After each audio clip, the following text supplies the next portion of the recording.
まず小林さんの映画はとても大きなテーマがあります。その頃の日本人の映画っていうのはもう自分の周辺だけを描くドラマであった。あるいはせいぜい広げても日本という国に属しているというこう悲しみとか、そこに取り囲まれているこのおかしさという滑稽さというものは捉えることができても、もっとこう世界で今何が起きているか、その中で我々は一体どんなポジションに立っているのかということを撮影上の映画は追求していませんでした。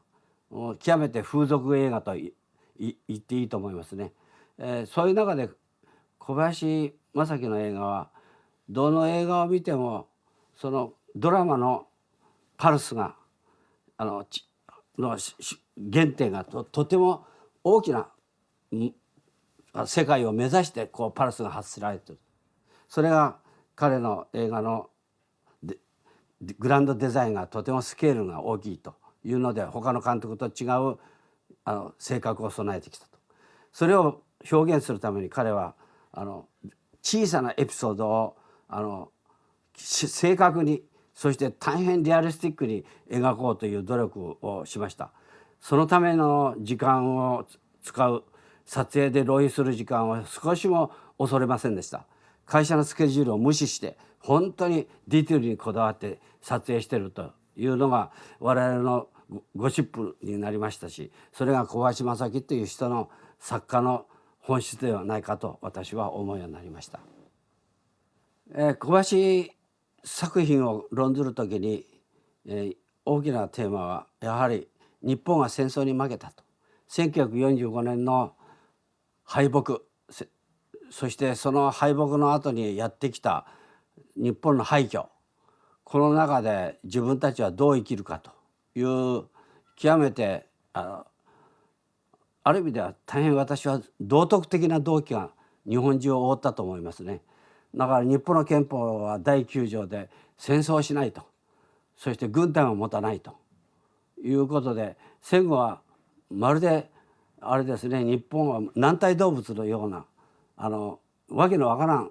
要するに国家のシルエットが見えない社会に突入したんだと思います。そういう中にあって小林正樹は1916年生まれです。これは成人になったら20歳になったら完全に軍隊にこう徴収されて、戦場に送られる運命のジェネレーションだったわけですね。小林正樹は大学のキャリアがあって、それで陸軍にリクルートされたんですけど、陸軍では大学出身者はオフィサーになる資格があるというので、その試験を受けてオフィサーになれというのを彼は拒絶して、ただの一兵卒からプライベート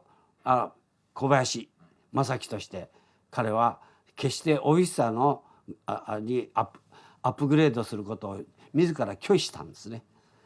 それは自分は一般の普通のシチズンとしてこの戦争を共に担おうというふうに考えたと思うんですね。それが人間の条件の原作の五味川淳平自身もそうであったんですけど、満州で大変エリートのカンパニーに勤めて、そこのエリート社員であったのがあれですね、戦争になって、そしてやっぱりその主人公の梶何がしは全くの一兵卒から絶対上官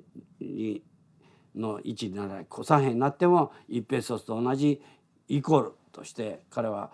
軍隊の階級性を拒絶した生き方をするわけですね。それは明らかに彼のマインドの中に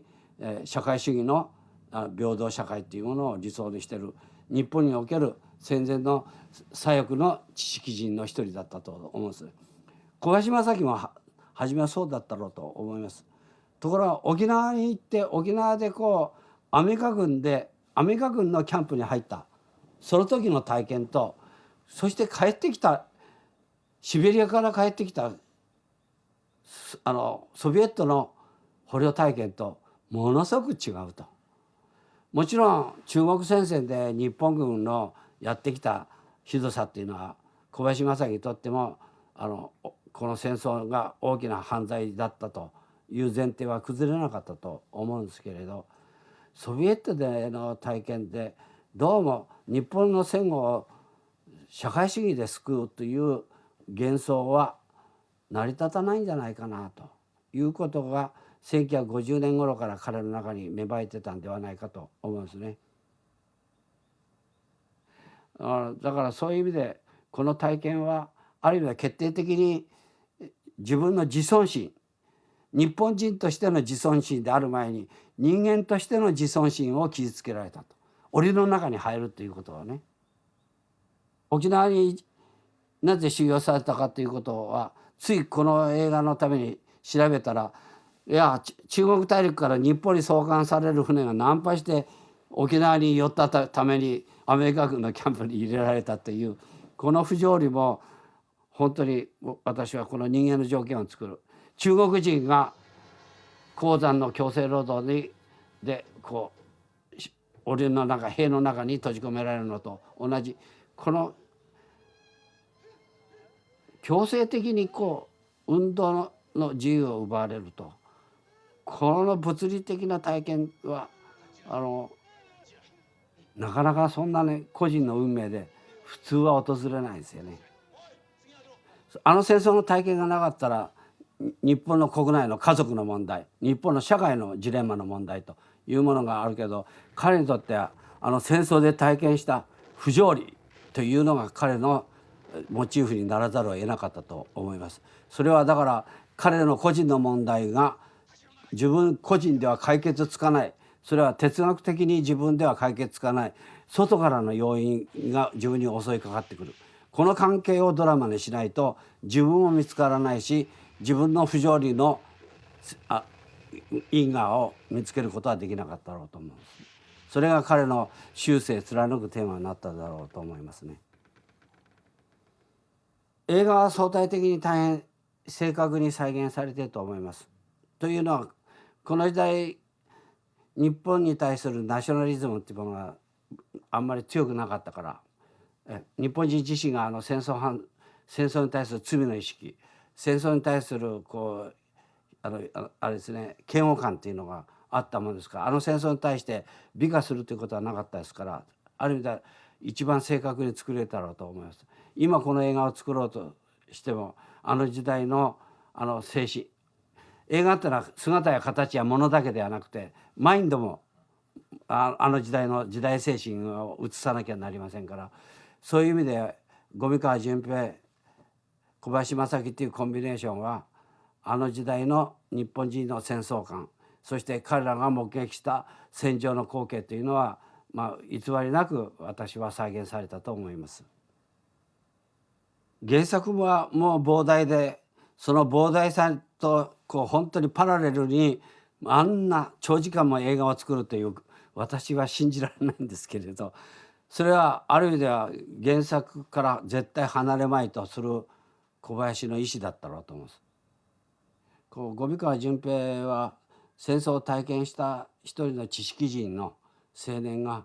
一体何にたどり着こうとしているかというその一種のロードムービーでもあるわけですけれど、映画はもう全くそういう意味ではっきりとそのロードムービーの形はとって場面転換も大変たくさんあって明かせることはないんですけれど、小林正樹にとっても戦争っていうのはほとんど歩くことだろ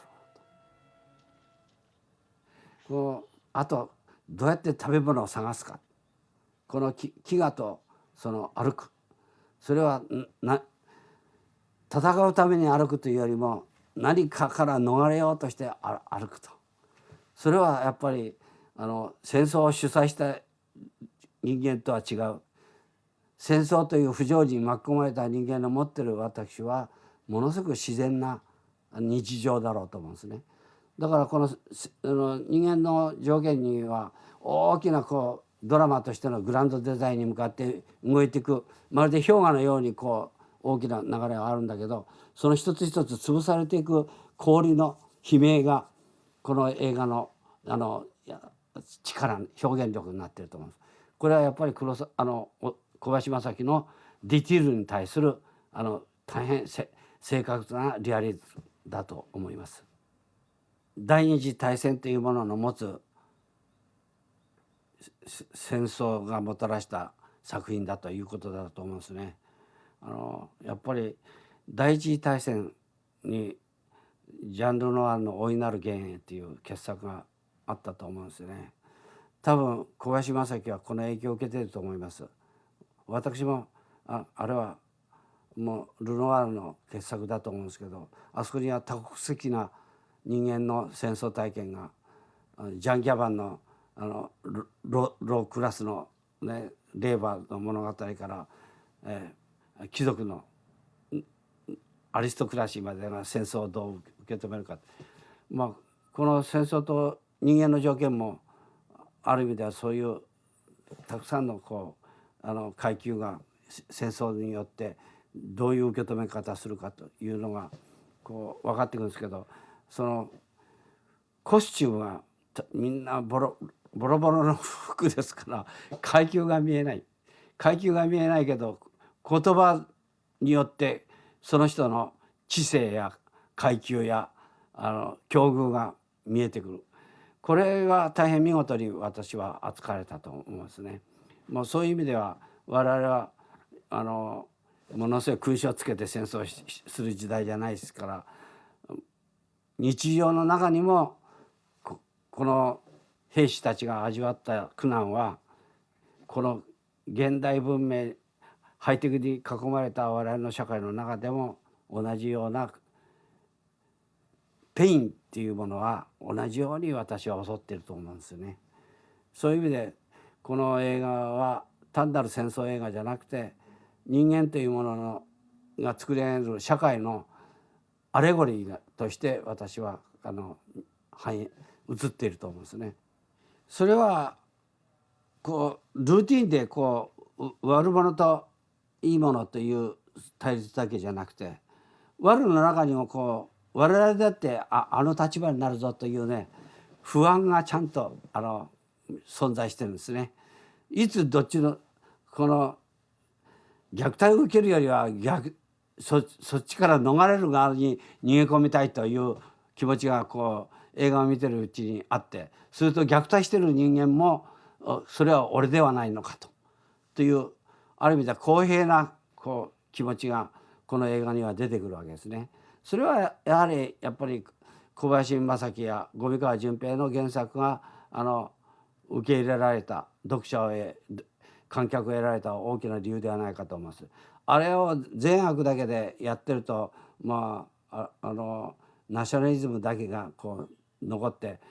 人間の条件にはなっていかなかったろうと思いますね。一部二部は強制労働させられる中国人が日本の炭鉱で虐待される、それに対する日本の悪と、そして収容される中国人の善と悪が対立しているような関係ですね。それに対してあれですね、中国人のその申し立ての群衆モップにというのはこれは小林正樹という人の世代の持ってる中国に対する罪の意識がものすごく現れている光景だなと思いました。中で日本に対して日本の扱いに対してものすごく反抗する、あれはコミュニストなんでしょうけれどもうそれは大変日本の映画では見られなかった光景だったと思います。そういう意味で人間の条件が初めて日本という枠から離れて中国人が日本をどう見てるかということを日本人の手で初めて描いた場面だったろうと思います。そこから今度は日本人自身における人間が人間らしく生きる条件とは何かということに対してあれですね、スパイやる人間、あるいは裏切る人間、あるいは強圧する人間、それぞれの人間の存在の中に小林はその人間たちは強そうに見えて、実はもう人間的な弱点、人間的な哀れがもう見透かして見えてるわけですね。それはこう演じてる俳優も大変そういうところよく分かっていて、ということはみんなあの時代の人間が、普通の人間が突然あれですね、兵隊の宿舎の中で暴君になれてしまう、普通の人間が残虐になれてしまうというこの怖さ、その辺は日本が中国人に加害をしたということに対する罪よりも、陸軍内部それ自体がものすごくマゾヒスティックなその被害体験、軍国主義というものの持ってる、天皇主義というものを持ってるその被害体験が実はその日本の戦争犯罪の前に存在していると、そこを僕はきちっとあれですね、小林正樹はこの人間の条件の中で取り入れてる。それが実は人間の条件の大きな一番テーマではなかったかと。そういう意味では3部4部というのは私は我々にとって一番この人間の条件という映画で考えなきゃならない問題だと。私は第3部こそ本当に詩人の仕事だろうと思いますね。小林正樹という人があの頃大きなハンディキャップがあって、日本は日本以外の外にロケーションに行くお金も通行の自由もなかったですね。だから満州を北海道でやるというので、それで北京で捕虜になった経験のあるその小林正樹は大陸の空っていうのを自分の中に思い描いてて、北海道にはそういう空がやってこない、今日の雲を見てるととても平和な雲だと、それでそれが明け方のシーンでその雲が来るのは何ヶ月もかかってやっと撮ったとかね、そういうエピソードがありますけれど、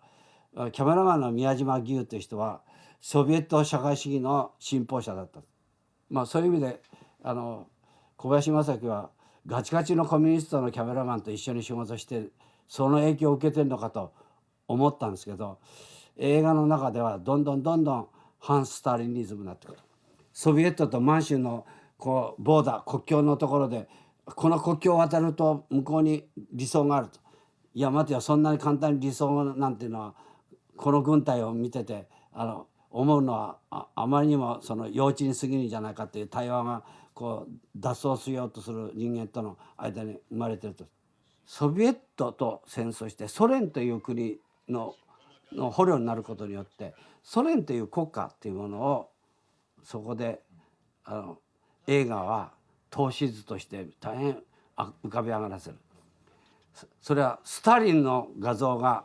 映画に出てくるんですね。これが批評的に初めて日本の映画で、ソビエトは危ないぜということをアピールする私はショットになったと思うんですね。いうこのダウト、この深い疑いは1950年代の日本の知識人はそれまでのあれですね、西側諸国のスタリニズムなんかのレポートをたくさん知ってる西側の知識人とはまるでやっぱりそれはある意味では大きなジャンプをして違う世界に飛び込むようなもんだったろうと私は思いますね。そういう兵士の中にある知性というものがそのソビエトというものを美化させていた。それに対して疑う、我疑うゆえに我ありというこのデカルトのフィロソフィーがこの第3部ではもう大きなモチーフになってる。で最後はこれは一番この映画を見てこの間もPC から検索して今の若い人たちが人間の条件をどんなふうに見たのかというのを今日のインタビューのために調べてきたんですね。そしたらこんな美智子っていう奥さんにあんなにひたむきになってる人間が今時いるんだろうかという辛辣な、もう恋愛に対してとってもねロマンチックに考えすぎてんじゃないかというのが今の若い人たちのこの映画に対する意見の一つとして出てきたんですね。でもそれは私も時代同じように思ったんですね。それは小林正樹、五味川淳平という1916年生まれの人の、日本人は戦争前はとってもロマンチックな時代で、もうフランス映画がものすごく日本人の知識人、学生の心を捕まえていたんですね。ジュリアン・デビュビア、ジャック・フェーで、ジャンルノワールの映画が日本でものすごくもてはやされた時代ですね。だからそういう意味では美智子っていう女性に対するこう限りない愛っていうのが、この人間の条件が戦争反対というスローガンじゃなくて、女は美しいというところにこう向かっていくことに、そんなわけねえだろうと僕の世代はね、そのことに対してね、いやこっちの方はもっとエロチックにやってくれよともっとそれは人間っていうものはエロチズムを超えてね、この女と心中するっていう話はまた別だけれど、彼が知りたかったのは、準じたかったのは、日本の帝国主義やミリタリズムではなかったのかと。梶は結局受動的に美智子を求めてさまよってて、それは戦争を拒絶するための行軍ではなかったと。それはとてもロマンチシズムを邪魔するミリタリズムが許せないと。むしろこれはこの恋愛を成就できなかった人間の悲劇であると同時に、恋愛の男が女に対するこの賛歌、褒め言葉の歌であったというふうに思ったんですね。だから一概にこれはありえない話だ、ロマンチックすぎるというのは我々の世代のドライな体験の人間の言うことであって、小林正樹がこのことに準じて自分の映画の主題にしたということは咎める筋合いはないと私は思いますね。戦争映画っていうのは、どっちかのサイドの利害とかジャスティスとかいうものがアピールされるんですけど、日本は戦争に負けたから、負けたことによって状況を正確に見るポジションが取れると。勝った人間は実は正確に見えないですね。自分たちの勝った世界についての光景は見えても、負けた側についてのシンパシーはよほどの理性と想像力がないと、負けた側の世界っていうのは勝った側は記録しない。負けたことによって逆に世界が見える。で小林五味川という2人の知性によって日本の敗北がそれがあれですね、ナショナリストによって書かれたものではなくて、その敗北を責任を持って引き受けようとした知性によって描かれたことによって、人間の条件というのはある意味では世界中の人々に戦争というものの持っている愚かしさ、そこによってそういう愚かしさの中でも人間は自分の理性と精神の強さによってここまで生きられるという実際にそういうふうにまっすぐに生きられたとは私は信じてないんですけれど、それでも人間はこういう生き方をしようとしてるんだというこの立証はとても我々を勇気づけると思います。